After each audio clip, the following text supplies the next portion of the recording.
sana siku ya leo. Mimi nimeona yule mtu ambaye alikuwa anakaa kuwa rais wa nchi, ile walking style ya Uhuru Kenyatta. Semeni hey, walking style ya Uhuru Kenyatta, ile suti yake, jamba, maongeo ni a statesman.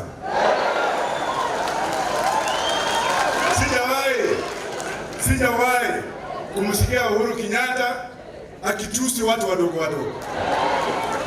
Sijawahi kusikia Uhuru Kenyatta akijiingiza mambo ya domestic affairs ya nyumba ya mtu mwingine. Gachagua, wacha nikwambie, sikuogopi. Wewe unaingilia mambo ya polisi, wewe unafuta polisi, unaingilia kazi ya polisi, uko na chuki ambayo huwezi kuacha. Mwanaume ni mtu ambaye kusamea watu wengine. Na tumesikia kuna mambo ya sukari. Mnawajua? Tunataka tuangalie ndani yake kama watoto wa hawa watu wako kwa hiyo sukari. Kweli marongo. Ya pili, tukiwa na Mheshimiwa Raila Amolo Odinga ambaye ni taa ya taifa la Kenya, ambaye ni taa la bara la Afrika na ambaye ni taa ya ulimwengu mzima. Halafu nakuta vitoto vingine ambao vilikuwa na diapers wakati Raila alikuwa akifungwa, ambao hawakuwa wamejua kwenda choo, ambao alikuwa anasarishwa huko na majani. Tuma nina zao.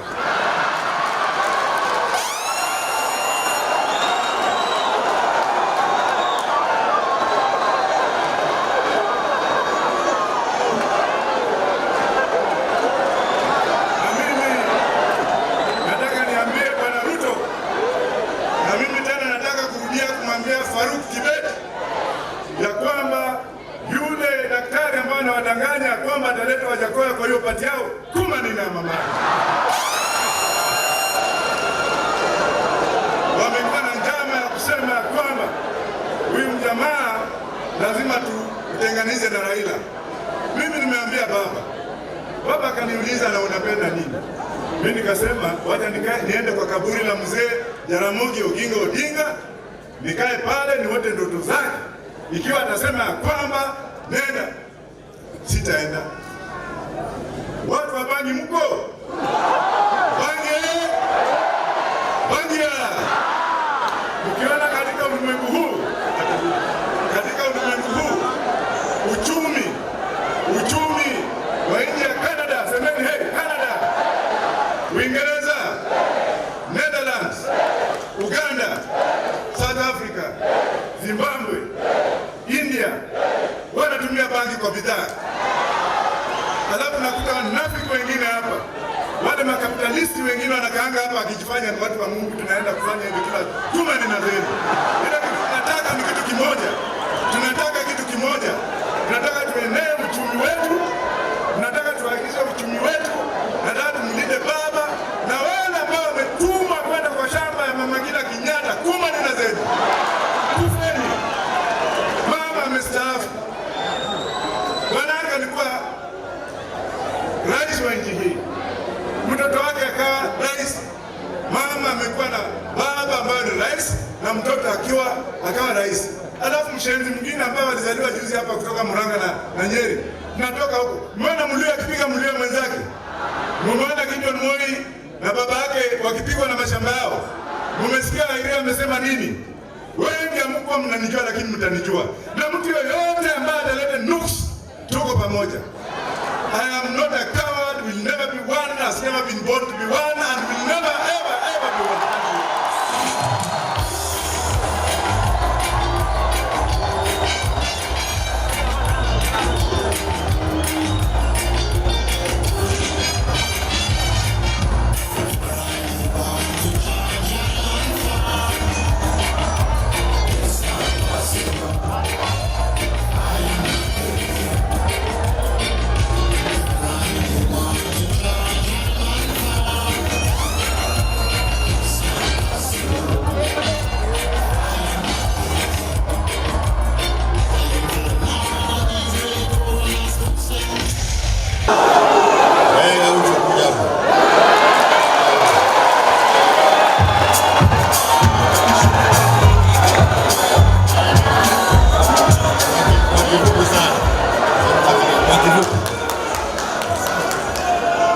Wanajubilia, Wanajubilee TV, wanabunge ya Wanageto TV.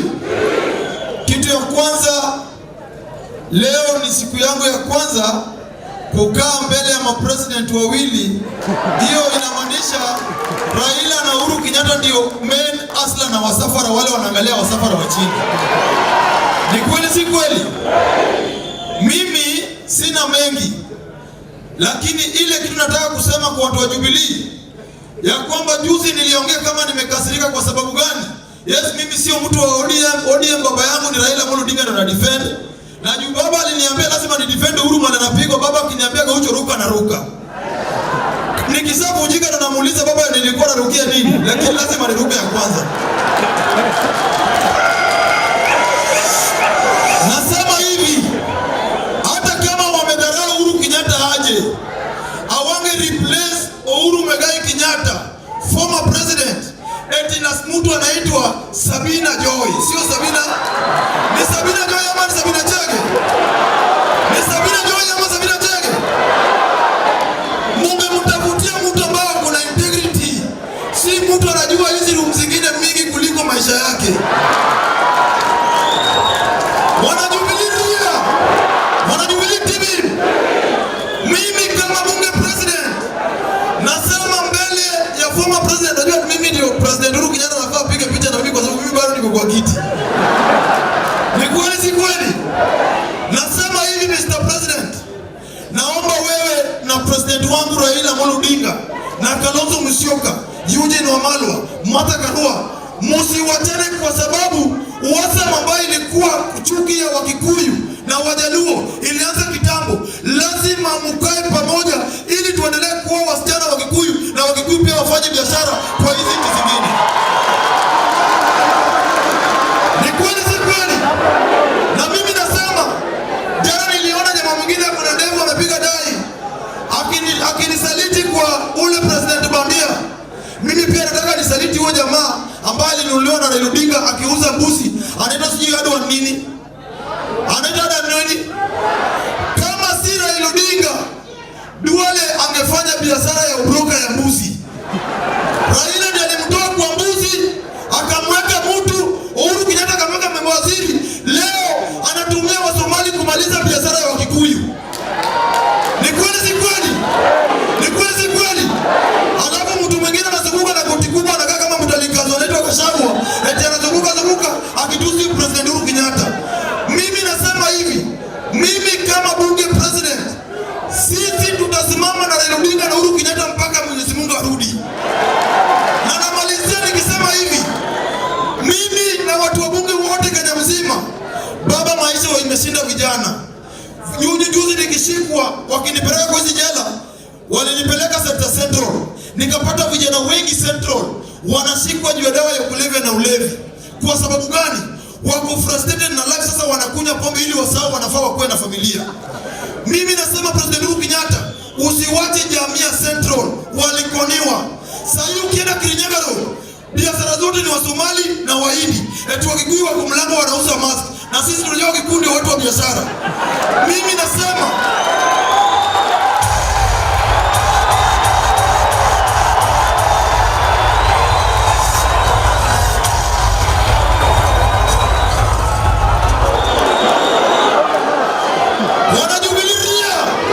Wanajubilee TV. Mimi Uhuru kama si Raila Odinga, mimi singejulikana kwa sababu mama yangu alikufa akiuza chang'aa. Leo Raila Odinga amefanya mpaka Duale na Gachagua wanaweza niongelelea. Simpigie Raila Odinga makofi. Na mimi namalizia nikisema hivi, unga wameweka juu Mr. President. Bei ya unga iko juu, sukari imetushinda. Trust pia kuna inamaanisha watu wakitu kushikwa na ukimwi ni rahisi. Mimi nasema hivi, mimi kama bunge president juzi nikifungua bunge ya Nairobi, watu waliniambia nataka tu support yenu kidogo, sisi tutakuwa kwa maandamano kwa sababu watu wale wako na shida. Ni kweli si kweli? Na namalizia nikisema, huyu jamaa anataka kumaliza biashara ya Kikuyu ya manyumba. Kwa nini anainsist kujenga manyumba na watu wa Kenya bado wako na njaa? Tunaona hii mtu walisema ya kwamba Raila Odinga anataka kumaliza biashara ya Kikuyu ya manyumba. Leo yeye anasema kwamba lazima utoe pesa ya kujenga nyumba na nguvu. Watu wa Korokocho wamekwambia wanataka nyumba, watu wa Dodoma wamekwambia wanataka nyumba, watu wa Kayole wamekwambia. Ruto, wacha kukomu wa Kenya. Mimi kama ghetto president naomba president wangu Raila na Kalonzo Musyoka na Uhuru Kenyatta msimame na mimi na msome na bunge, kwa sababu vile wanafuruga Jubilee sasa wameanza kuweka kibaraka yao pia ingie ndani ya bunge. Mimi nataka support yenu. Mimi pia nikikuja kama hapa na kuwa na gari kidogo, hiyo lunch yako gari kidogo ambao nakaa juu nikitembelewa. Asante na Mungu awabariki.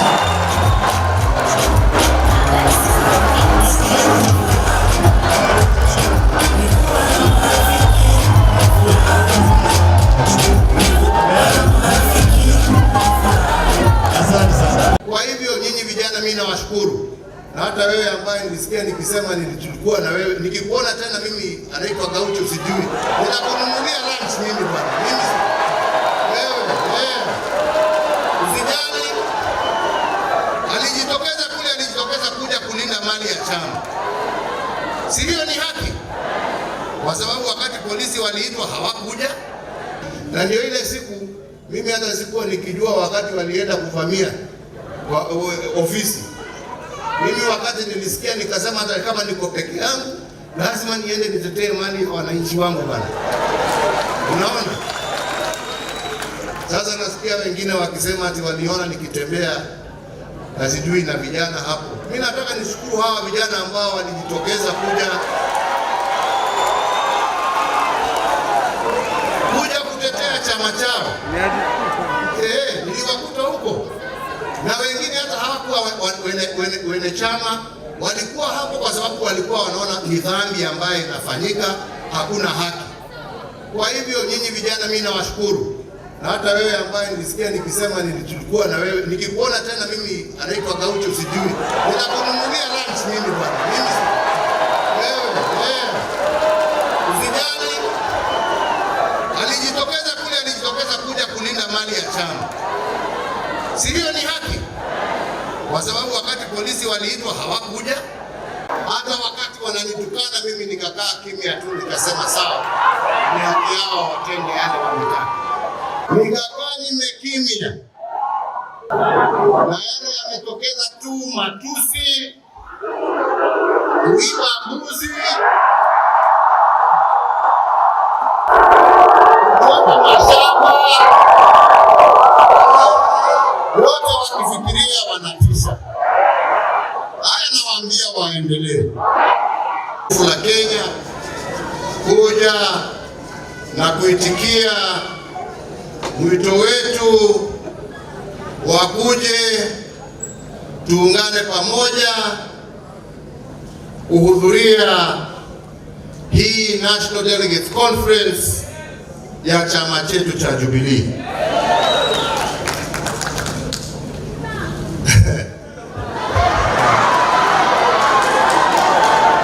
Nataka niseme kwa fikira zangu,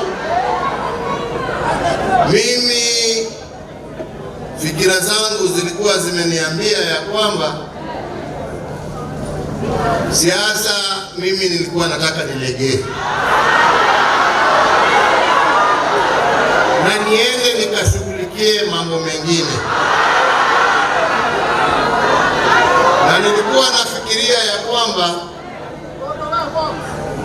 siku ya kuitana mkutano wa National Delegates Conference ingekuwa ile siku ya kwamba mimi ningekuwa nimewaambia wenzangu, sasa mimi nimetimiza ile nimeweza, na sasa ni wakati wa kuchagua viongozi wengine. Nawaambia fikira zangu zile zilikuwa.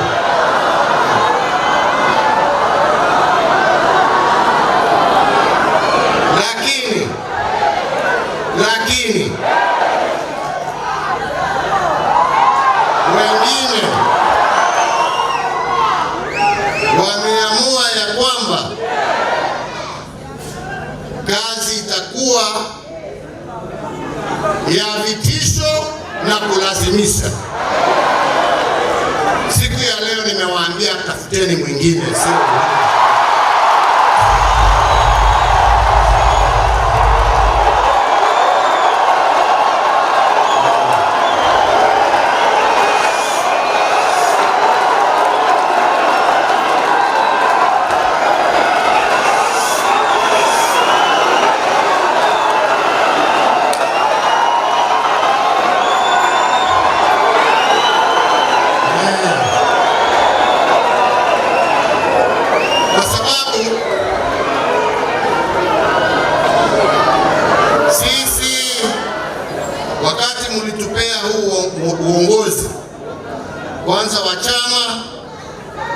baadaye wa nchi, ulikuwa mwongozo ambao mlikuwa mmetupea,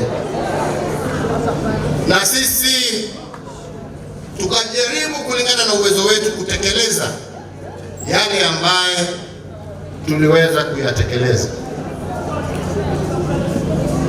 na tukaendelea tukamaliza kwa amani na tukapatiana uongozi kwa amani. Jamani, hadharani mchana, hata wakati wananitukana mimi nikakaa kimya tu, nikasema sawa, ni haki yao watende yale wanataka.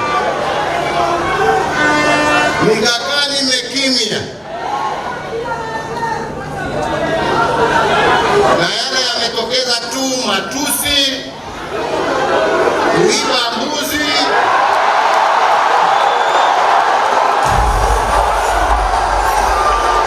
kuchoma mashamba, yote wakifikiria wanatisha. Haya nawaambia waendelee, lakini chama sio ya Uhuru ina wenyewe, na hawa wenyewe walinipatia ni chungi, na mpaka wataniambia wako tayari na wamechagua mwingine, nitashikilia mpaka wanewa wataniambia sasa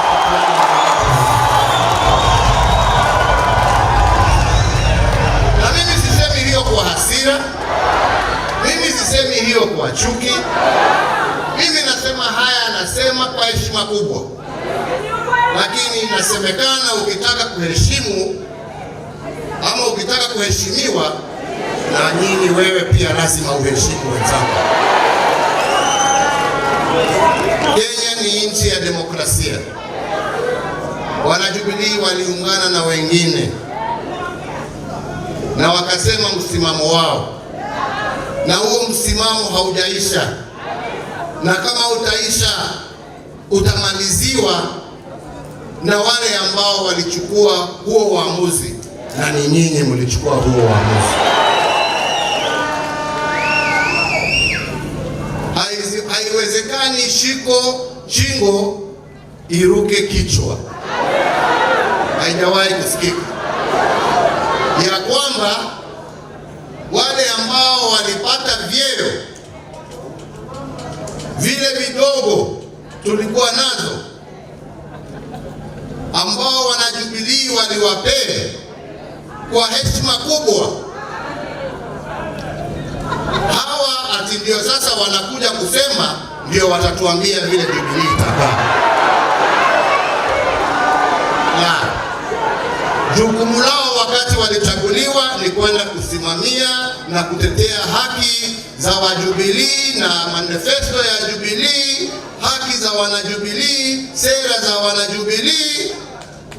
Na kama haiwezi na kama uwezi, ukae kando, tutafute ule ambaye ataweza kufanya kazi hiyo, kwa sababu sisi ni wanademokrasia. Na kama kwa jukumu lolote you've had a change of heart, then do the respectful thing. Just go and leave us be in peace. Na hiyo viti ambavyo vyeo tulikuwa tumewapee, muturudishie kwa heshima, tupatie wengine. Nimeongea vibaya wenzangu? Nimeongea vibaya wenzangu? Sisi hatuna.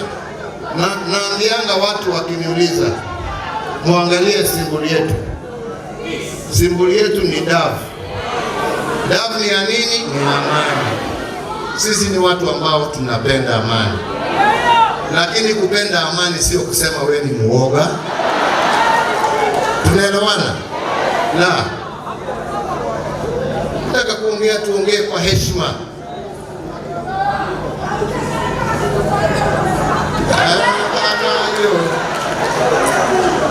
Mimi matusi msitasikia mimi nikitukana mtu. Hawa kuna wale maexpert wa hiyo. Hawa waendelee. Wanafikiria kutoka kanisa waende kazi. Badala ya kuomba ni matusi. Hiyo ni yao. Na vile nasema ni haki yao. Sisi wanajubilii hatuko huko. Sisi haja yetu twaijua. Sisi twajua yale ambayo tulikuwa tunasimamia. Kweli ama sio kweli? Tunajua yale ambayo tulikuwa tunatetea, tulikuwa tunasema tunataka Wakenya watupatie nafasi tuendelee naye. Lakini Wakenya waliamua vile waliamua. Hiyo sio kusema ya kwamba tumepoteza sera zetu. Bado sisi tulikuwa tunataka mambo ya BBI yatendeke na bado tunataka yatendeke. Sasa kama ulienda kutetea, kuja ututetee. Sisi tunataka umoja ya Wakenya. Sisi hatutaki jamii kupigana. Sisi tunataka serikali iheshimike kila kona na ijumuishe kila Mkenya. Ndio mtu pahali alipo ajisikie hii ni serikali, ni nchi yangu, lakini sio nchi ya wengine na wengine hawako. Wenzangu, mimi kwa sababu sitaki kuongea nimenga, hapana, sitaki.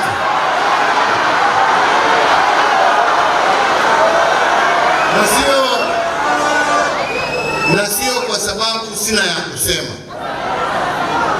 lakini sitaki kuongea. Lakini ile ningewaomba siku ya leo, kama wanajubilii wenzangu, tuchukue siku ya leo vile tumeambiwa hapa ni wale ambao wametuhubiria leo, wenzetu wa Islamu, wenzetu wa Kikristo, na wamesema ya kwamba hii iwe ni kama renewal.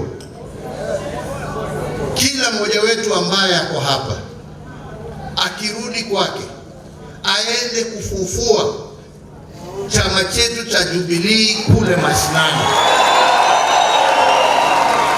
na sisi ambao tuko hapa Nairobi tutawasaidia kwa lolote ambalo tutaweza, na hata wale ambao wamepewa vyeo, mjue ya kwamba hiyo vyeo sio yenu peke yenu. Nimesikia wengine hapa wakati tunataja fulani wanasema lakini fulani kama mama kama Shebesh, huyo ni our soldier.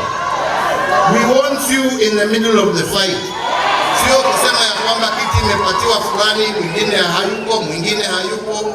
Tunataka kila mmoja wetu, na sisi tusiende na matusi, sisi tusiende na kuchokora na kutukana wale wengine, sisi tusiende na mambo ya uharibifu wa mali ya wengine, sisi tusiende na chuki, lakini sisi tusiogope kuongea ukweli wetu.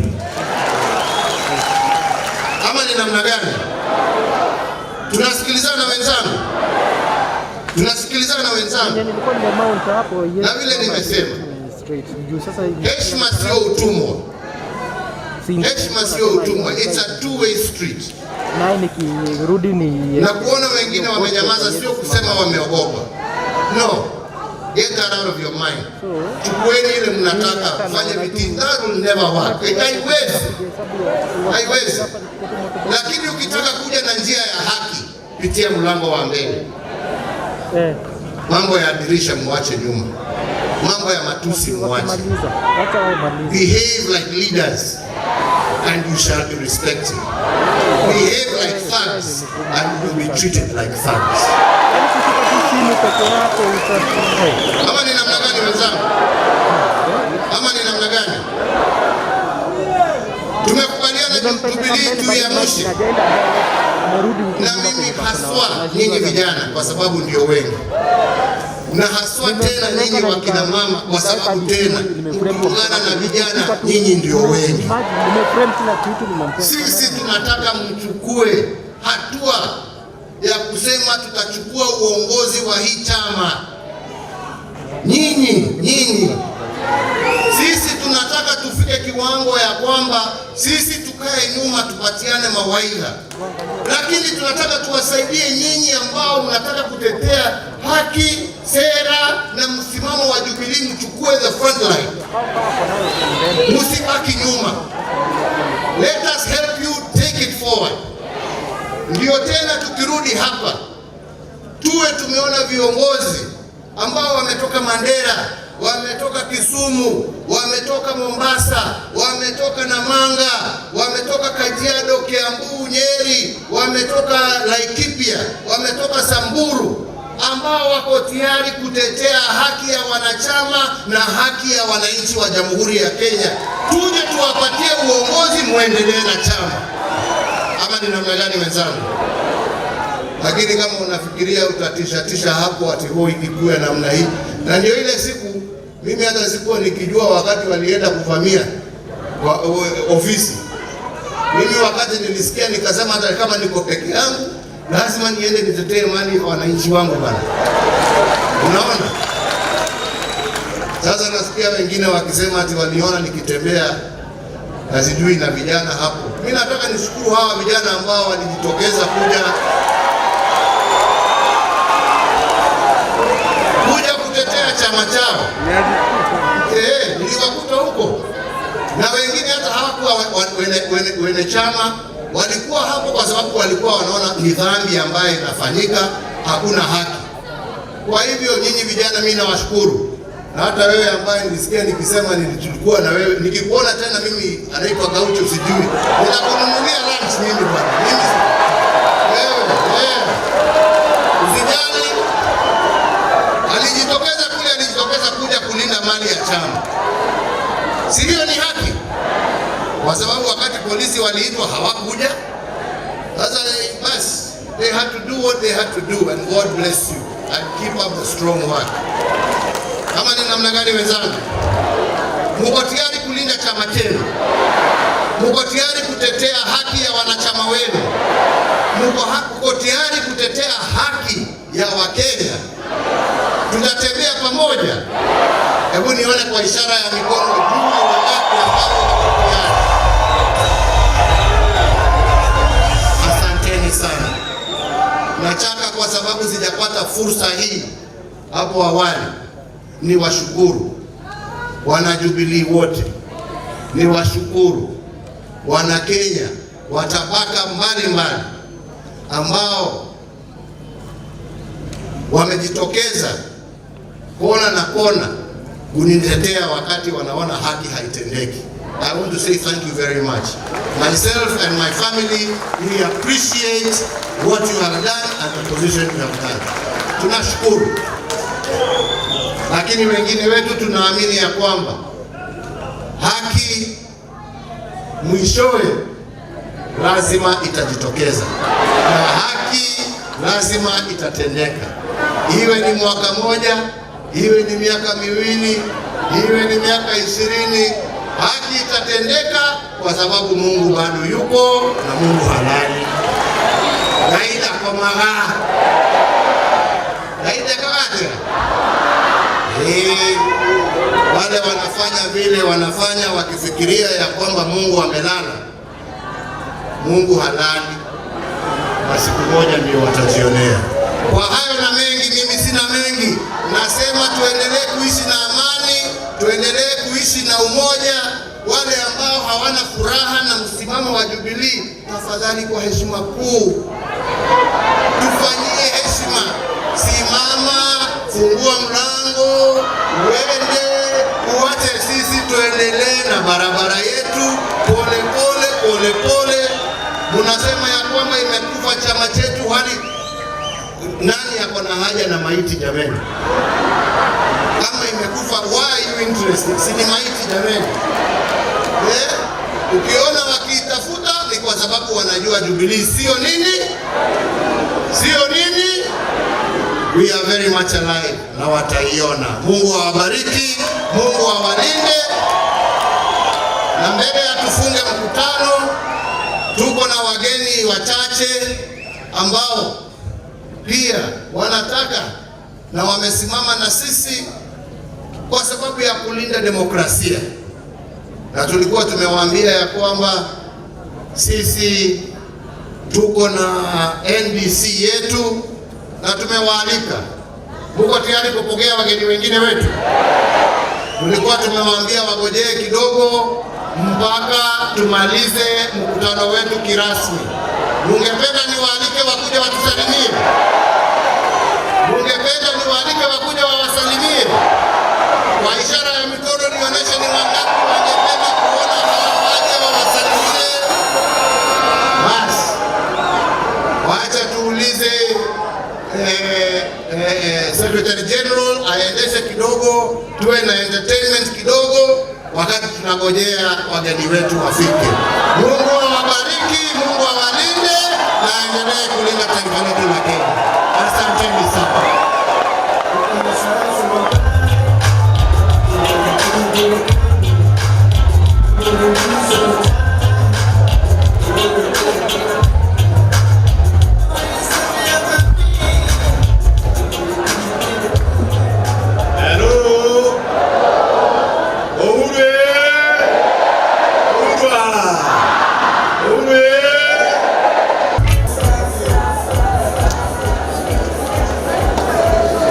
Thank you. Wana Jubilee hoye. Jubilee. Mbele pamoja. Jubilee. Alafu nitawasalimu kwa Azimio. Azimio. Azimio. Basi salamu nyingi kutoka wana Wiper kwa ndugu yetu Rais wa awamu ya 4 wa Jamhuri ya Kenya, na ambaye pia ni kiongozi wa Jubilee, na ambaye pia ndiye mwenyekiti wa coalition yetu Azimio, ndugu Uhuru Mwigai Kenyatta. Tumekuja leo kimakusudi kabisa, hata kama hatukukaribishwa tungekuja, lakini mwaliko wenyewe ulitoka kwa sababu tunajua kwamba kikao hiki cha leo kina umuhimu mkubwa kabisa katika historia ya nchi yetu ya Kenya. Vile wenzangu wamezungumza, haswa Mheshimiwa Eugene, juu ya katiba rights chini ya katiba yetu, katiba 2010, na vile vile Opiyo Wandayi waligusia swala hili vizuri zaidi. Naomba nikariri kwamba under Article 38 there are certain inalienable rights. One such right which is inalienable is a right to self-determination, recognized as such worldwide even under the UN Charter. And so under the African political rights as well, and this is an active member as a country, you cannot deprive a Kenyan of their inalienable right, and one of which is the right to hold political opinion. Nitarudia kusema kwamba Mheshimiwa Uhuru Kenyatta astaafu na asahau mambo ya siasa, na mimi am older than him. What are you telling me? Haiwezekani. Azimio. Azimio. Jubilee. Because this is it. We have freedoms which are not even negotiable under our Constitution 2010. That's where we came. Tumekuja ndugu Uhuru na ndugu Raila, my sister Martha, my brother Eugene, my brother Wajackoyah, and our brother Gideon Moi ascend Wanaina kuja hapa. Nadhani atasema tutingize. Atasema tutingize. So that you can know familia ya Azimio tuko pamoja. I don't know whether you want to bring that greeting. Ama tusema hiyo namna moja tu, 1 minute. Ni Secretary General wa KANU. You have the voice. Please come. Kama Gaucho alitumia hata Wanaina atumie. Asante sana. Mimi kwa majina naitwa George Wainaina, na mimi ndio Secretary General wa chama cha KANU. Na nimeleta salamu ya chairman wangu Bwana Senator Gideon Moi, na sababu mimi na Bwana Kalonzo chama cha KANU tuko kwa oka ambao tuko Azimio. Nataka kusema tuko Azimio ndani. Lakini kabla sijakaa, Bwana Mheshimiwa, ningetaka kuongea na hii watu yetu. Twalie. Nyambe njũria atĩrĩrĩ, tondũ he hĩndĩ ĩmwe twathiũrũrũkaga na Moi agitaĩte tũkĩvinga gatiba rĩ, hĩndĩ ĩyo nĩ kũrĩithia twarĩithagia. Rĩrĩa tũrarĩ na Kĩbakĩ tũkwamũrĩithi tũkĩmuoera kura rĩ, nĩ ngobu tũrahũraga. Na rĩu ũrimũ ũyũ ithuĩ twĩ naguo tũhana andũ a rũrĩrĩ wa kuuga atĩ Mheshimiwa Uhuru aikarage mũciĩ rĩ, twenda aikarage mũciĩ kage atĩa? Twenda aikarage mũciĩ kage atĩa? Arege gũkorwo na ithuĩ tũhinyĩrĩirio ũguo tũhinyĩrĩirio ũmũthĩ. Ĩtiguo Mũthuri Njamba kwenda gũkwĩra atĩrĩrĩ, ona maĩ megĩko nĩ mahoragia mwaki.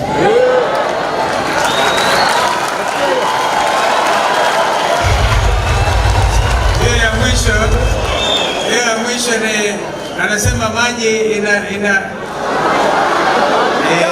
nimeelewa, na hiyo ni akindani ya Wagikuyu ndugu zetu. Basi kwa kifupi, kwa sababu leo ni siku ya Jubilee, asanteni tena kwa kusimama imara. Ndugu Raila na Sister Martha wakija hapa tuwaelezeeni kwamba sisi tulikubali kwamba kuwe na bipartisan talks, lakini leo moto anaenda bungei amepita mtihani kidogo. Tulikuwa tumemwekea a very serious mtihani, aje afuruge kikao hiki. Tomorrow tungekuwa tuambia watu wetu watoke hiyo kitu inaitwa bipartisan na turudi mitaani, lakini akasema hapa ameleta ulinzi mkubwa, na ni heshima kwa sababu huwezi kumdhulumu rais wa awamu ya 4 ya Jamhuri ya Kenya, Mheshimiwa Uhuru Kenyatta. Kwa hivyo heshima kidogo hapo tunaweka tiki kidogo, lakini sikiliza, sema mtu amsomee vizuri, hata Inspector General Kome asome katiba, because this country can never go backwards. Hawajui kusoma, tutamwambia Gaucho asomee, because kama hawajui ni bahati mbaya sana. Kwamba kwa mfano huwezi kurudisha Kenya kuwa a single party dictatorship. It can never happen. So from today mimi natoa maoni yangu kama ifuatavyo. If you want bipartisan talks to continue, from today, those who have left Jubilee, na tukija njiani Mheshimiwa Rais tulikuwa tunasikia majina yakisoma na shujaa Mheshimiwa Kioni akasoma wale ambao wametoka kwa hiari yao. Kama wanaheshimu multi-party democracy, wakubali kwamba sasa kuwe na by-elections kwa mahali ambapo wanawakilisha, kama vile Raila alifanya one time alipotoka I think Ford Kenya alienda NDP na watu wa Kibera ama Lang'ata that time wakafanya by-election. Hii ndio heshima ya katiba yetu. Lakini tukisikia kutoka hapa kwamba Kenya kwanza wanasema wataenda wafanye wale wengine ambao wamejitimua kwa chama wafanye delegates yao, wajue hakuna bipartisan talks. Sisi tutaachia hawa watujue they don't believe in plural democracy. Tutajua hiyo wazi. Kwa hivyo vile walimtoa Kainan wakasema because alikuwa one of us kwa Azimio, wakamchukua wakamweka kwa timu yao, wakaheshimu vile wananchi walivyokuwa wakizungumza, wakamtoa. Basi tukarudi kwa meza. Vivyo hivyo kama wanapenda hawa sana, waingie kwa Kenya kwanza, whichever party they want to belong to, waende kwa by-election, tukutane kwa wananchi. Wangapi wananiunga mkono? Asanteni sana. So this is serious. This is such a critical meeting if we all believe in the future of democracy in this country. At this particular time, mimi na hesabu kwa sababu nimeona kwingine demokrasia ikidhulumiwa, waniruhusi. Nimesikia on BBC radio na television na KCNN watu wa Pakistan watu zaidi ya 10,000 wameshikwa, wamewekwa ndani kwa kujaribu kudefend Bwana Imran Khan na demokrasia. Wanashikwa, jeshi, army, kila kitu. It is like they were in Nairobi wakati vita vya pipeline vilivyotokea. When an attempt was made on the life of our brother Raila Odinga. We cannot allow this country to go back 1 inch. Kama vile mzee Kenyatta one time alisema wakati wa shifta war. Alisema in Arusha, not an inch of Kenyan soil. We are going to say, not an inch of the gains you have made in terms of democracy will be ceded to anybody, because the constitution reigns supreme. Na kwa hivyo mambo haya mimi nawapongezeni tena sana. Mimi talala leo, talala, because if they have ears to hear, wamesikia, na kama hawana basi they will have. I want to invite you ndugu Uhuru na Azimio, sorry, na Jubilee, of course led by brother Raila. We are going to have a big town hall kama hii on Saturday.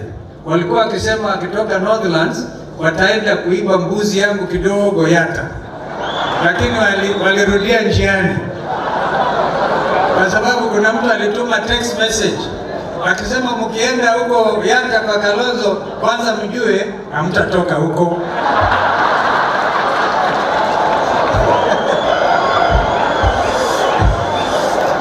Na tena mkijaribu mjue utakuwa slaves, kazi yenu ni kufanya fencing na kulinda hii mbuzi na kondoo.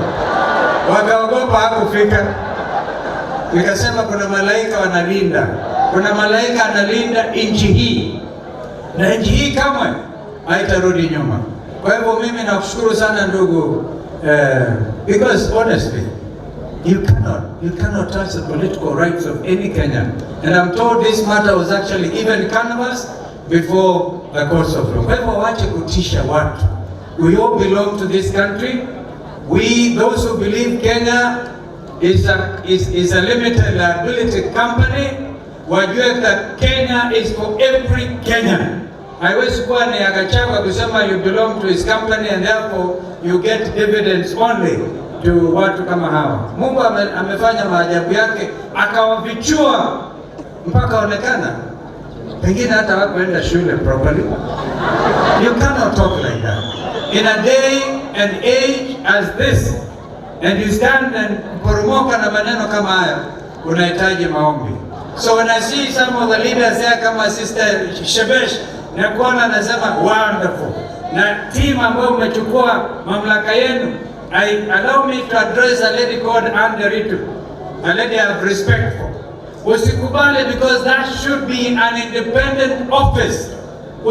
Usije ukadhulumiwa wambeo ati hao wanaenda kotini. My brother, kuna rafiki moja anaitwa Peter Mwangi, former MP for Limuru.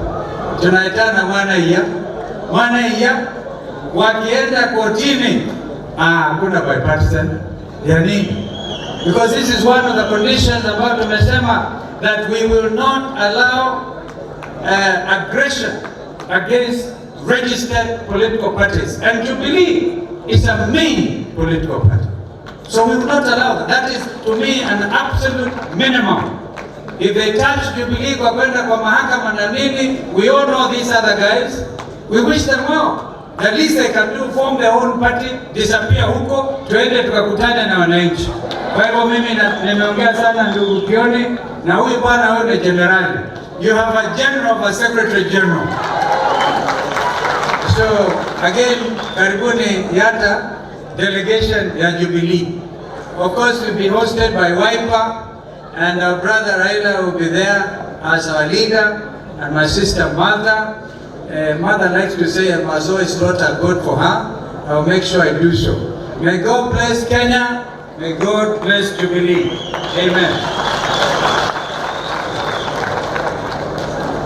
Makofi tena kwa naibu wa rais Mheshimiwa Kalonzo Musyoka. Thank you so much. Nataka niwatambue kuna wanabunge wanaitwa Kembe, Chukua Buduki, Songa, Umoshi Wanawa, Nuru Kanga. Hao wote wako nyumbani. We recognize you Pia nitambue watu kama Kagai, Rama, na Nyambura, Magi na wengineo Wajackoyah, hao wote ambao wamekuwa wakipigana vita kali wakati watu walikuwa wanaleta furugu kule.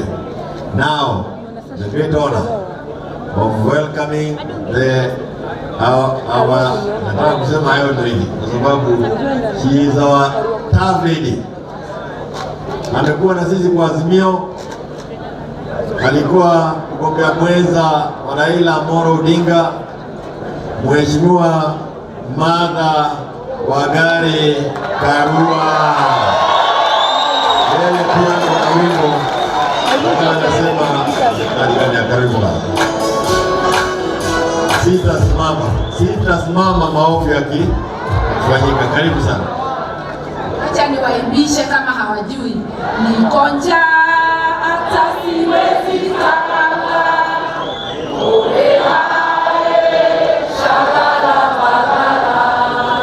Niko tayari kulipa gharama. Sitasimama maovu yakitawala. Sitasimama maovu yakitawala. Asanteni.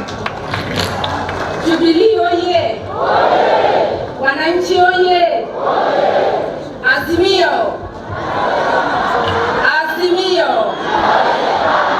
Tusisahau ya kwamba that Jubilee is one house, Azimio is the larger house. Na ndio nikaja leo na kofia ya NARC Kenya. Hivyo mkumbuke NARC Kenya is a member of Azimio Coalition. Mheshimiwa Rais wa 4 wa Jamhuri ya Kenya, Uhuru Muigai Kenyatta, Mheshimiwa Raila Amolo Odinga, kiongozi wa Azimio na mtu ambayo tuna imani ndiye alichaguliwa rais wa 5. My brother Mheshimiwa Kalonzo Musyoka, Mheshimiwa Eugene Wamalwa, Mheshimiwa Mwangi Wa Iria, Mheshimiwa Wajackoyah na Mheshimiwa Kioni na viongozi wote. Tuko hapa leo kwa ukoo wetu. We are here because Jubilee is a part of Azimio, an integral part of Azimio. Tumekuja kusimama nanyi, mmekuwa mkiingiliwa, mkitishwa na hata mkutano wa leo mkanyimwa Bomas of Kenya. Na mlikuwa mkipelekea Bomas of Kenya pesa, money that they need because they are not doing well financially.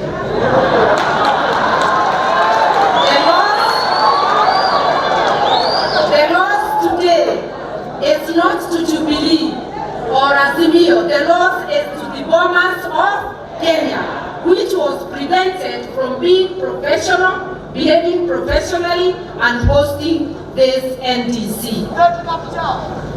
It has been said and I want to re-emphasize. Ukigusa Jubilee, umegusa Azimio la Umoja. You touch any one of us, you touch all of us.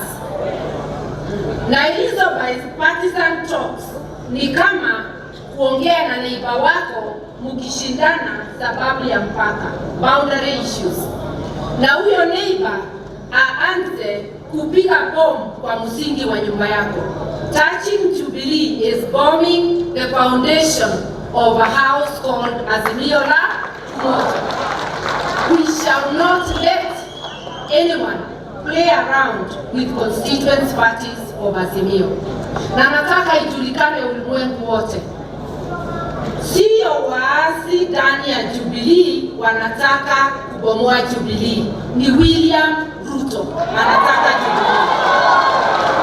Na mimi namuuliza, wewe udai ulishinda. Kama ulishinda, si basi uko na wajumbe wa kutosha? Kwa nini ukae ukijaribu kubomoa nyumba za wengine?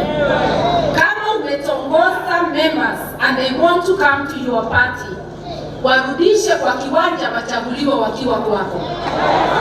Hata mzee wetu aliaga, mzee Moi, alikuwa na heshima kwa sheria. Akitongoza mtu wa nyumba nyingine, alikuwa anajiuzuru, tunaenda by election.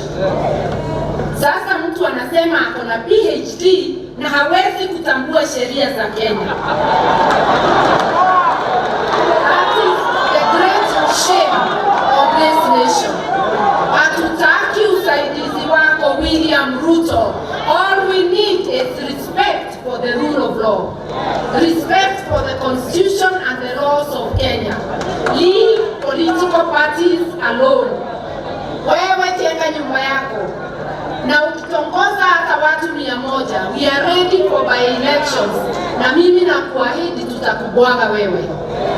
Na tunakuambia what he is trying to do, because it is good people know, anajaribu kupata super majority ndivyo aweze kupindua katiba bila wananchi kujua.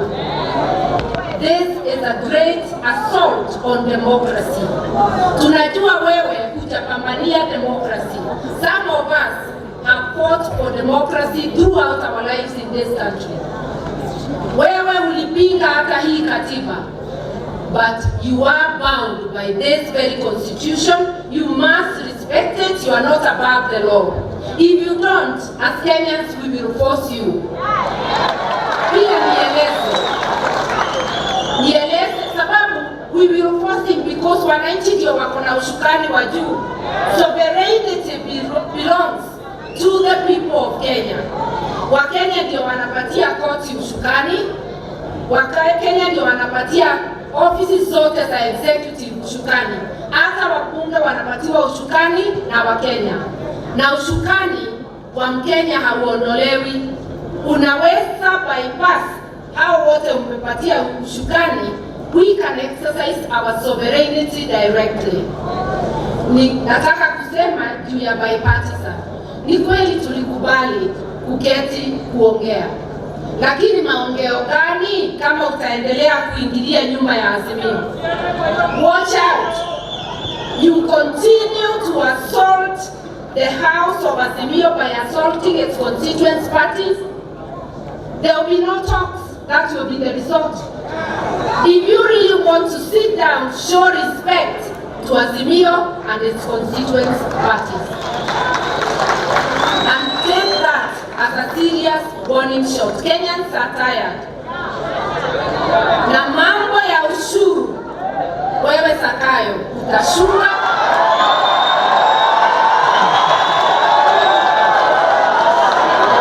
Utashuka, na usiposhuka Wakenya watakushukisha. Watu wengi wanalala njaa, hawawezi pata chakula ya kutosha. Watoto hawaendi shule. Vijana wengi hawana ajira. Na ile tu unafanya, unataka kuweka ushuru hata kwa hewa ile tumepewa bure na Mungu. Ukisikia kinara wangu akisema punda amechoka, utakuja kuelewa hiyo kusemaje. Kiendelea vile unaendelea. Mimi nikimalizia nataka kusema hivi. Nchi ambayo haina msingi wa heshima haiwezi ikaendelea, itazambaratika. Na heshima ni kusema hata kama hunipendi, nipatie haki zangu kisheria. Huwezi ukaingilia rais amestaafu, wewe umuone kama si Mkenya, uingilie haki zake na za jamii yake. Shame on you. Kenyans will not tolerate lawlessness na ukosaji wa adabu, kuingilia mali ya wenyewe, kutusi watu kila siku.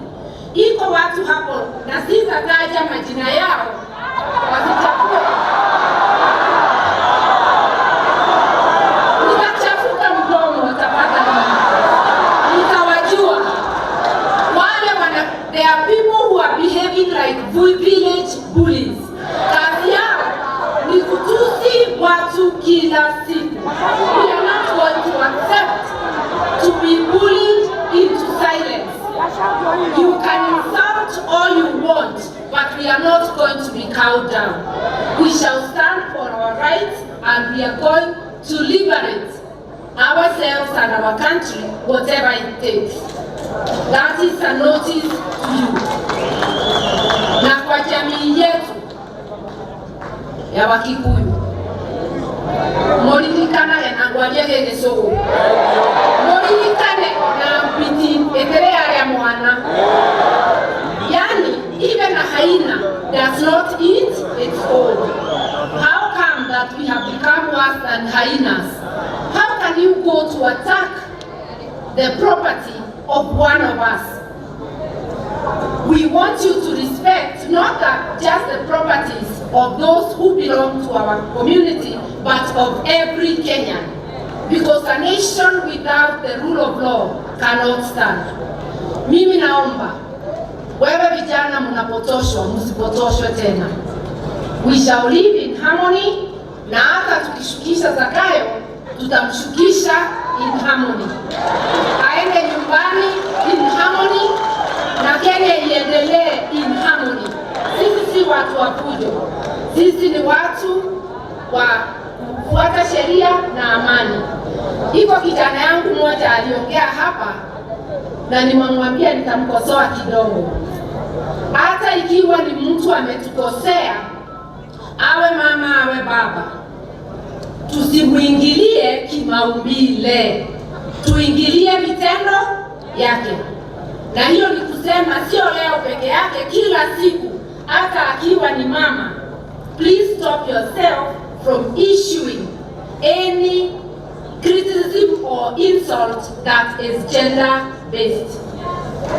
Sababu utakuwa utatusi hata wale tumeketi hapa bila kujua. Kama ni mwanaume pia hatutamuingilia kimaumbile, tutamuingilia kulingana na vitendo yake. Kwa hivyo, long live multipartyism, long live Jubilee, and long live Kenya. Asanteni sana. Asante sana. So much. Makofi kwa mama, makofi kwa mama. Ili tuweze sasa kuinuka, tumukaribishe Baba Raila the people's president. Sasa ni wakati wake. Wapi wimbo wetu?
Walisema haitawezekana, haitawezekana, lakini wana Jubilee, wana Azimio wakawajibu ya kwamba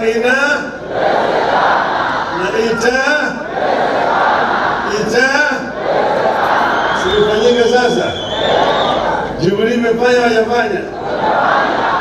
Azimio imefurahi.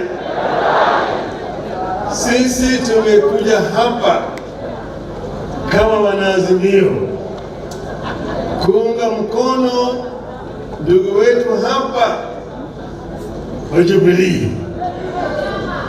Nataka kutoa shukrani sana kwa ndugu yangu Uhuru Muigai Kenyatta kwa kusimama imara na kuhepa vitisho vyote na kusema ya kwamba Jubilee itakufanya mkutano siku ya leo.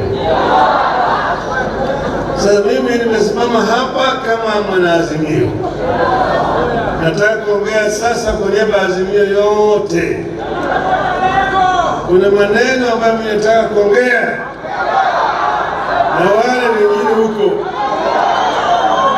Nitaongea kwanza kwa Kimombo ili wasikie vizuri, baadaye nitafanya Kiswahili kidogo. On behalf of Azimio, I am honored to join you at this special National Delegate Convention of Jubilee Party, which also serves to kick off the rejuvenation of all Azimio parties. As a coalition, we recognize that we are only as strong as our constituent parties. A strong Jubilee is therefore as strong as Azimio. Let me take this early opportunity to thank members of Jubilee Party for the passion with which they embraced my campaign and the votes they cast for me as presidential candidate in the face of monumental fraud and lies. I don't take it for granted that millions of voters woke up at dawn in Mount Kenya and other parts of the country, lined up for hours and trusted me with their future by voting for me. I urge you not to give up on that dream of a regime governed by empathy for citizens, honesty and accountability, as opposed to the lies Kenya Kwanza sold and continue to sell. The Jubilee Party carries a special significance to us in Azimio precisely because of attacks it has endured and efforts of the state to kill or co-opt it forcibly into Kenya Kwanza. Should Jubilee be subdued, multi-party democracy will be under serious threat in our country. Accountability will be severely compromised. Uncouth manners and barbaric politics will be cemented in huge sections of our land where leaders with such credentials want to hold sway. The end game is for Kenya Kwanza in its scheme against Jubilee is to give itself a supermajority in parliament that will enable it to amend the constitution towards its desired goals, including possible removal of presidential term limits. In this, the regime is walking on a well-trodden path. Kenya Kwanza is working on an arrangement similar to that of 1964 that saw Kadu walk across the aisle and John Kanu without his members of parliament having to seek fresh mandate. Kenya Kwanza want to ensure Jubilee as a party does not continue to exist on this side of the aisle. They want Jubilee dead in the same way Kadu did, after which Kenya Kwanza will try to enact the train of events that saw Kenya become a de facto one-party state of 1969 before being made a de jure one-party state one afternoon in 1982. Kenyans need to appreciate that the desire to kill alternative forms of political organization is the initial step on the path to a full-blown dictatorship. Next will be a freeze in the people's participation and representation in political affairs of the nation. Next, the rate of participation in critical national activities like voting will diminish. By 1983, as we entered the peak of years of a single-party dictatorship in Kenya, voter turnout stood at a mere 30%. It is therefore upon us, the parties and those who have this hindsight of history, to ensure that what happened once does not happen twice.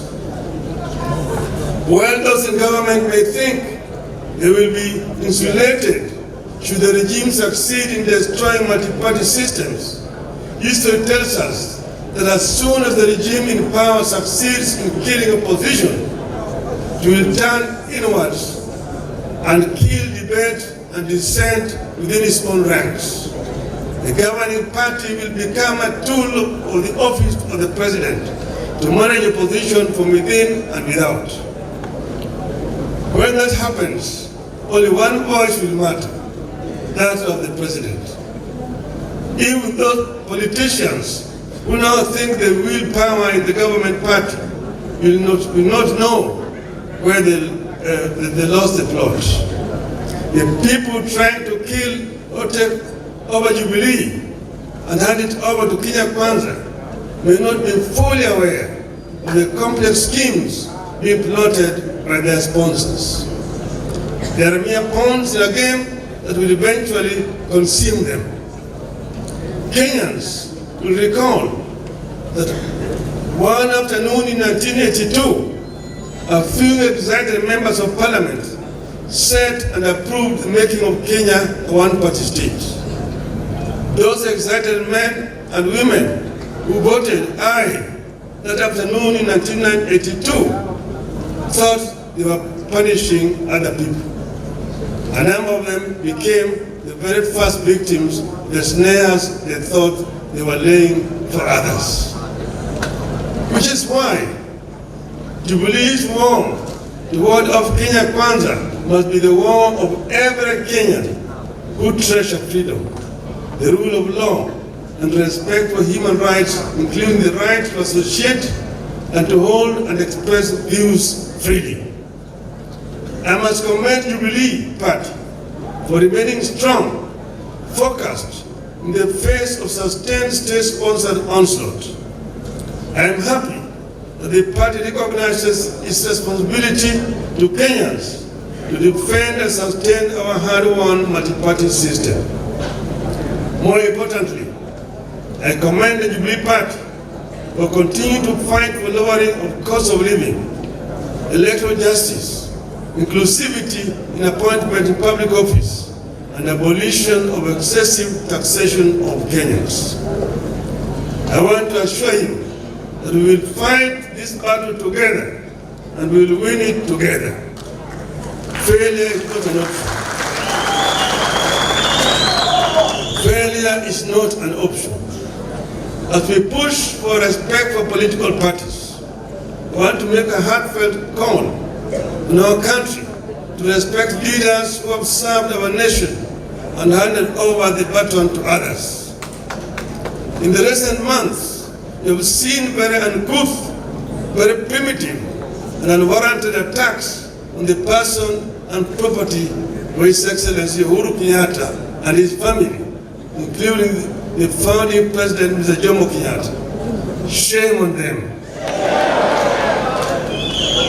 Nothing could be more uncouth than what we have witnessed in this regard, especially when it comes from men and women who call themselves leaders, who expect to be respected once they retire, unless they plan to die in office.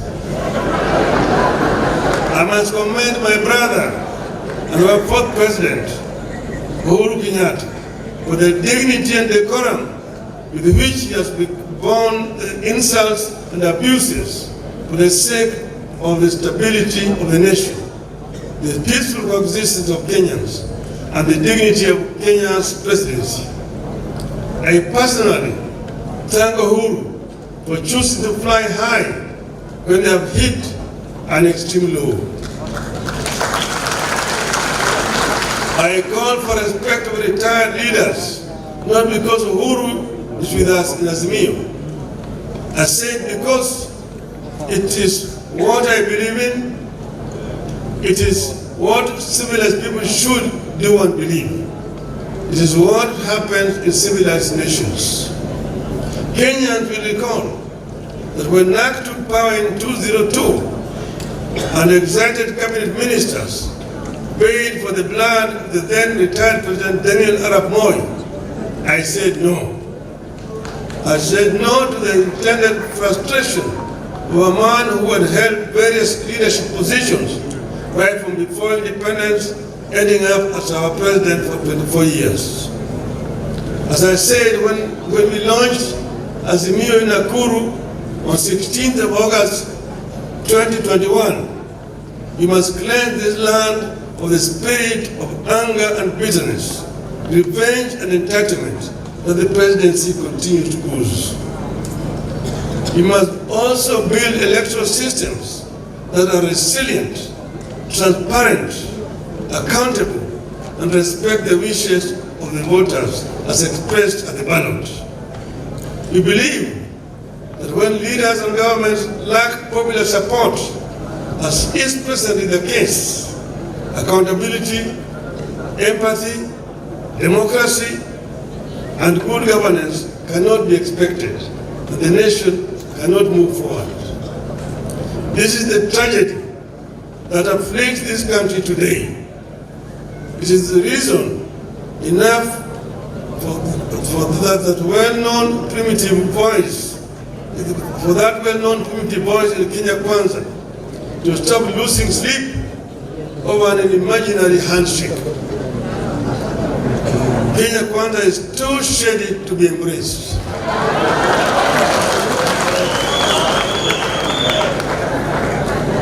That is why we have agreed to give dialogue a chance. We embrace the talks to secure a good deal for Kenyans, and if the deal will not be forthcoming, Kenyans can be sure we will not pursue vain dialogue. Those who want to take over Jubilee are the same ones who live with a mortal fear over their positions and political future. They are the ones living in the nightmare of a handshake nobody is interested in. They want to destroy Jubilee not because it is weak, but because they recognize Jubilee is a force now and could be an even bigger force and a threat in the years ahead. I urge you to stay focused in creating an atmosphere that will allow the country to take a critical look at traditions and institutions with a view to creating an atmosphere for constitutionalism to take off and thrive.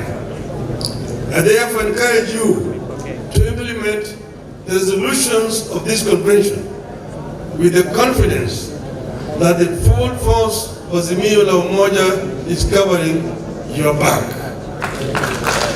God bless Jubilee Party, God bless Azimio, God bless Kenya.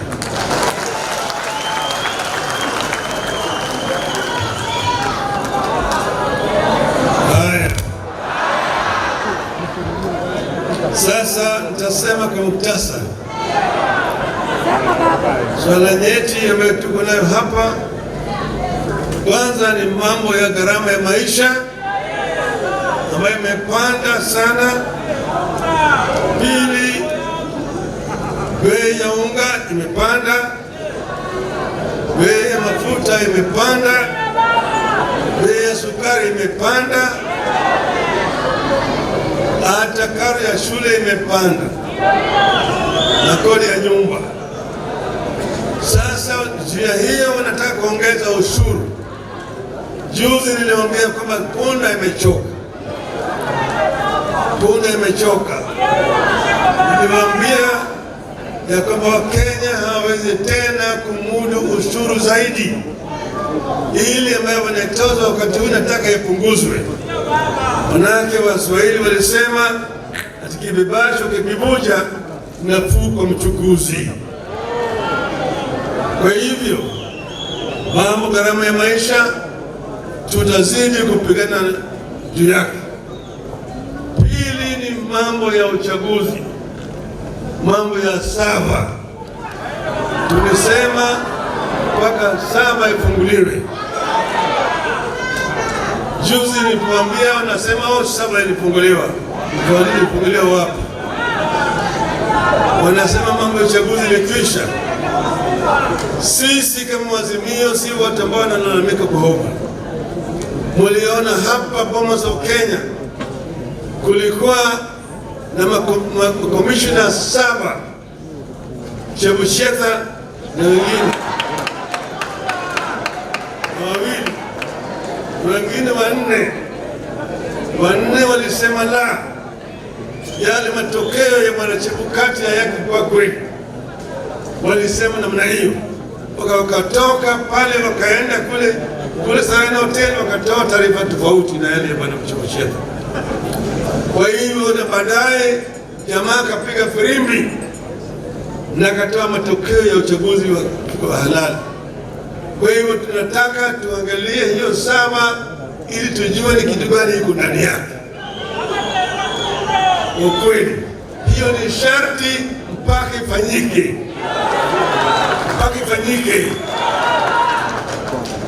Tatu, tumesema hatutaki kuona kama watu wanaingilia mambo ya ndani ya vyama vya Azimio.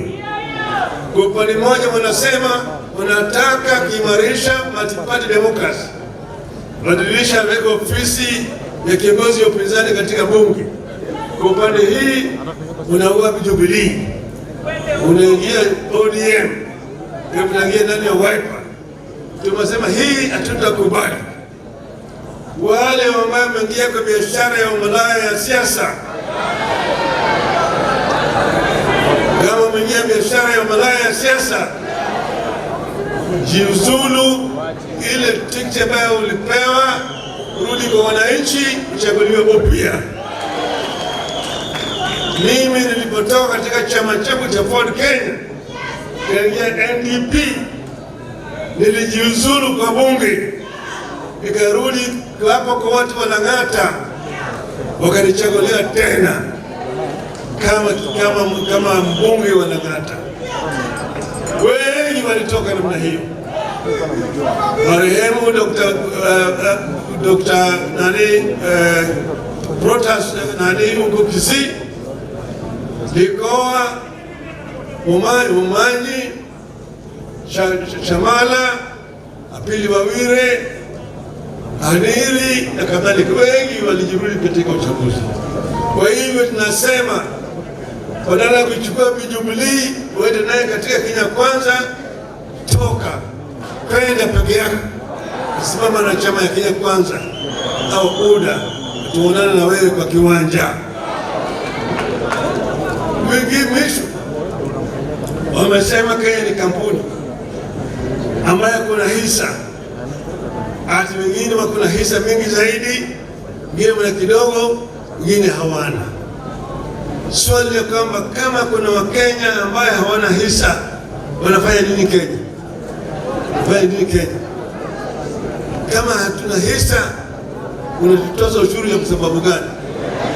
Unasema tulipe 3% ya pesa yetu na nyumba waweze kujenga sisi. Tumesema ikiwa kama nyinyi mnasema mambo ya hisa, na tunataka Bwana Ruto atuambie mimi kama yeye anaunga mkono mambo ya Bwana Gachagua. Bwana Gachagua ndio naibu wake.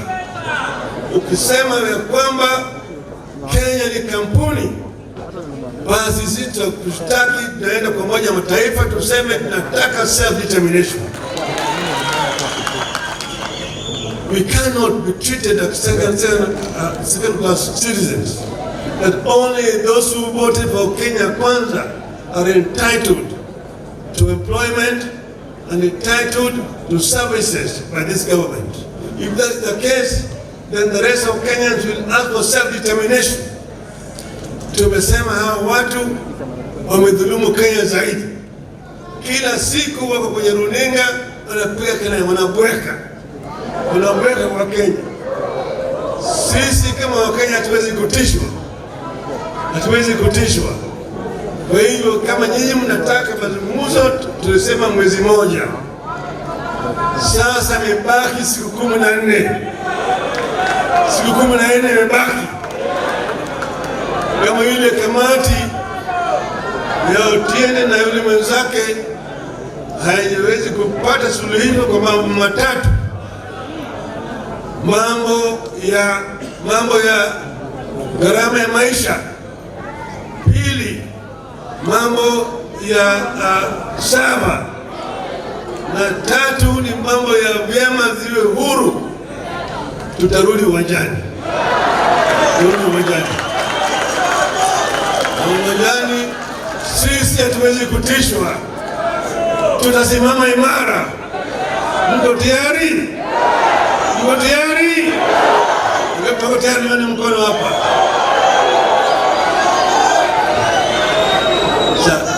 Hawa walisema wao ni watu wa hasla.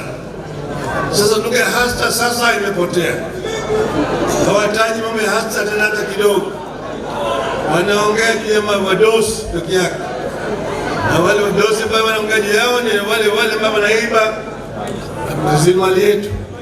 Tumeona kashfa kila siku, mambo hii ya ati neti ya umbu pale. Ni nani yuko pale? Si mnajulikana? Mnajulikana? Wanaricheta. Watu wanajulikana. Mambo ya sukari.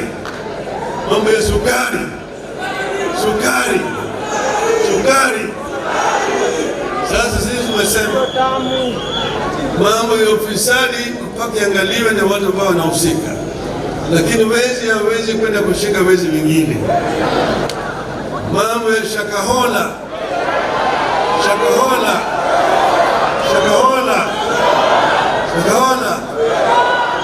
tulisema tuliona Bwana Makenzi katika Ikulu, ilikuwa na pamoja. Shakahola ni State House Annex. Wale waweze kufanya uchambuzi ya Shakahola. Ndio tunaongea Bwana Ruto, wewe koma kabisa, huna uwezo wa kuunda tume ya kufanya uchunguzi, wewe ni mshukiwa.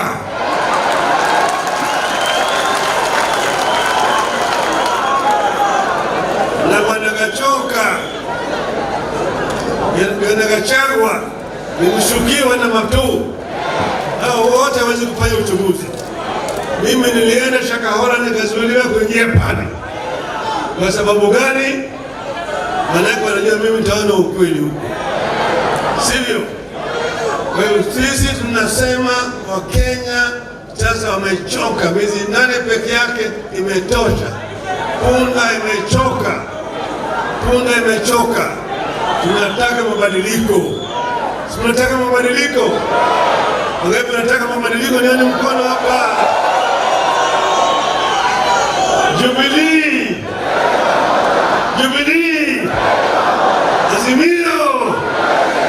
Azimio.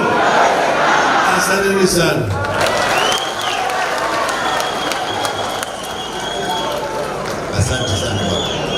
Asante sana Baba Raila Amolo Odinga. Tumesikia hotuba zote na ni shukrani kubwa, asanteni sana. Nataka kumwita Mheshimiwa Shebesh kuja tunapomalizia, useme kwa kifupi shukrani kwa viongozi ambao wamekuja pamoja na yale ambayo yote pamoja. Jubilee. President wetu, our party leader Uhuru Muigai Kenyatta, wacha nianze na kusema asante kwako. Tunakupenda bure. Watu wa Jubilee, ni kweli ama si kweli? Ukiona Uhuru roho yako inasikianga aje? What you have done for us today, utaona matokeo yake. You can be sure we are rejuvenated, we are committed, and we will hold on to Jubilee Party for life. Raila Amolo Odinga, asante. Martha Karua, my brother, my friend, Kalonzo Musyoka, Eugene Wamalwa, Wajackoyah from Kanu, and Mwangi Wa Iria. I want to tell you, in case you have no idea, this face is the new face of hope for Kenya. It's the new face of hope for Kenya. I am a mother of what are called millennials and Gen Z. Wale vijana ambao wako na miaka 30 na miaka 20. And I'm telling you, tukifanya kampeni ya Azimio, it was hard for us to connect to those people. But since maandamano, it is my children who ask me, kwa nini Monday hakuna maandamano? So I want to say to the new face of Kenya and the new hope of Kenya, which is Azimio, don't tire. Because the hopes of Kenyans that you are carrying are not only our generation, but this generation that we must hold strong. I want to say thank you to our SG, Jeremiah Kioni. Where are you, Jeremiah Kioni?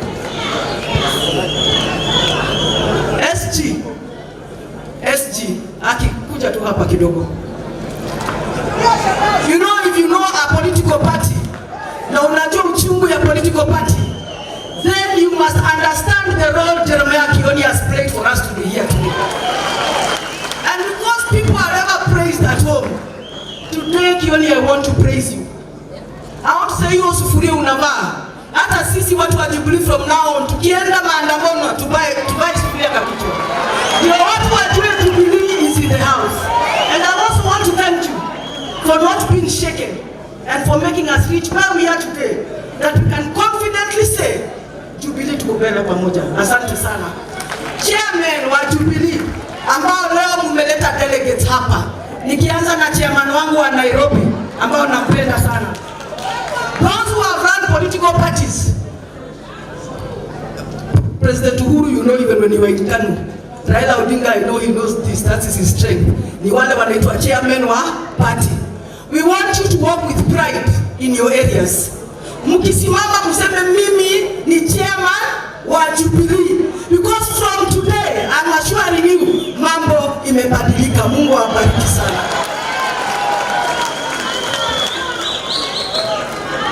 Mpigeni shebesh makofi anapotoka. Asanteni sana sana kwa kuja, delegates wote, waheshimiwa wote na wanachama wote. Asanteni sana sana sana. Ningependa tuwaruhusu VIP waweze kuondoka mziki utakapokuwa unaendelea. Tunawashukuru.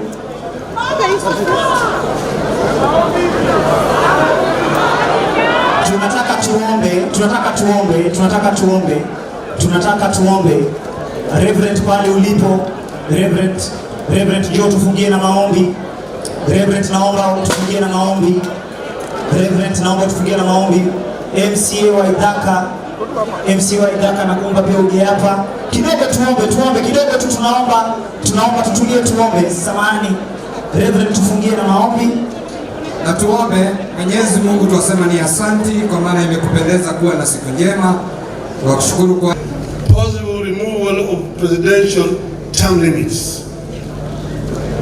In this, the regime is working on a well-trodden path. Kenya Kwanza is working on an arrangement similar to that of 1964 that saw KADU walk across the aisle and join KANU without its members of parliament having to seek fresh mandate. Kenya Kwanza want to ensure Jubilee as a party does not continue to exist on this side of the aisle. They want Jubilee dead in the same way KADU did, after which Kenya Kwanza will try to enact the train of events that saw Kenya become a de facto one-party state of 1969 before being made a de jure one-party state one afternoon in 1982. Kenyans need to appreciate that the desire to kill alternative forms of political organization is the initial step on the path to a full-blown dictatorship. Nijiuzuru kwa bunge, nikarudi klapo kwa watu wanang'ata, wakanichagulia tena kama mbunge wanang'ata. walitoka namna hiyo. Marehemu Dr. Protas huko Kisii, Likoa, Mwangi, Shamala, Apili Wawire, Aniri na kadhalika, wengi walijirudi katika uchaguzi. Kwa hivyo tunasema badala ya kuchukua Jubilee uende naye katika Kenya Kwanza, toka kwenda peke yako, simama na chama ya Kenya Kwanza au UDA, tuonane na wewe kwa kiwanja. Mwisho wamesema Kenya ni kampuni ambayo kuna hisa, ati wengine wako na hisa mingi zaidi, wengine wana kidogo, wengine hawana. Swali ya kwamba kama kuna Wakenya ambaye hawana hisa, wanafanya nini Kenya? Wanafanya nini Kenya? Kama hatuna hisa, unatutoza ushuru ya sababu gani? Wanasema tulipe 3% ya pesa yetu na nyumba waweze kujenga sisi. Tumesema ikiwa kama nyinyi mnasema mambo ya hisa, na tunataka Bwana Ruto atuambie mimi kama yeye anaunga mkono mambo ya Bwana Gachagua. Bwana Gachagua ndio naibu wake.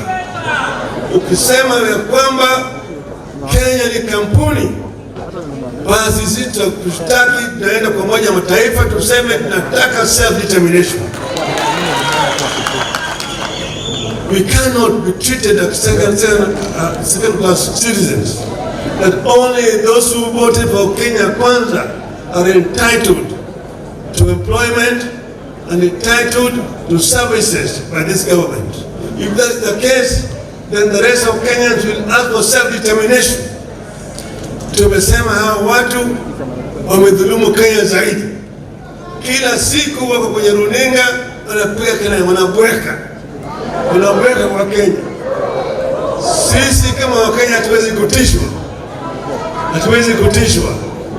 Kwa hivyo kama nyinyi mnataka mazungumzo, tulisema mwezi moja.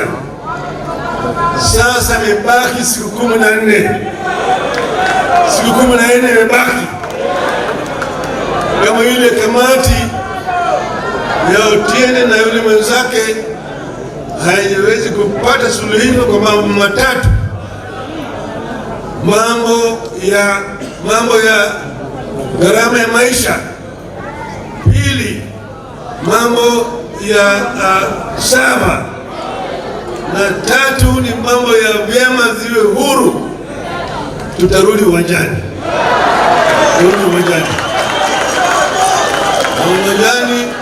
Sisi hatuwezi kutishwa, tutasimama imara. Mko tayari? Mko tayari? Mko tayari? Nione mkono hapa.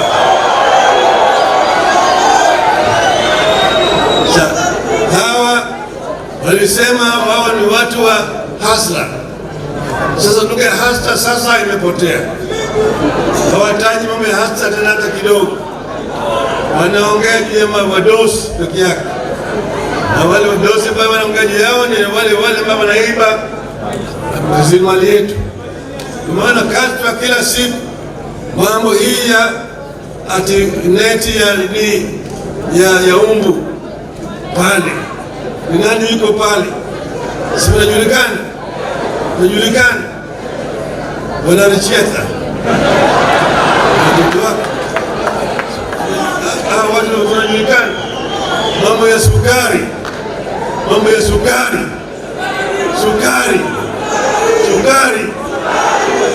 Sasa sisi tumesema mambo ya ufisadi mpaka iangaliwe na watu ambao wanahusika, lakini wezi hawezi kwenda kushika wezi wengine.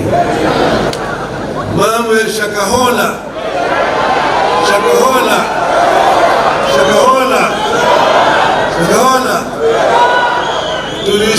tuliona Bwana Makenzi katika Ikulu alikuwa na pamoja.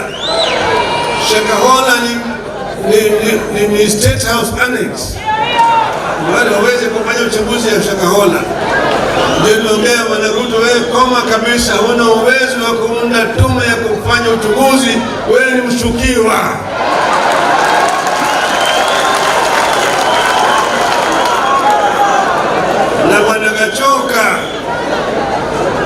Gachagua ni mshukiwa na Matu. Hao wote hawezi kufanya uchunguzi. Mimi nilienda Shakahola nikazuiliwa kuingia pale. Kwa sababu gani? Maana wanajua mimi nitaona ukweli huko. Sivyo? Kwa hiyo sisi tunasema Wakenya sasa wamechoka. Miezi 8 peke yake imetosha. Punda imechoka. Punda imechoka. Tunataka mabadiliko. Tunataka mabadiliko. Wangapi tunataka mabadiliko? Nyoni mkono hapa. Jubilee. Jubilee. Azimio. Azimio. Asanteni sana.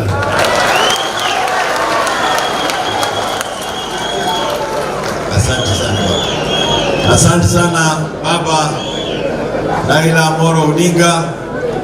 Tumesikia hotuba zote na ni shukrani kubwa, asanteni sana. Nataka kumwita Mheshimiwa Shebesh kuja tunapomalizia, useme kwa kifupi shukrani kwa viongozi ambao wamekuja pamoja na yale ambayo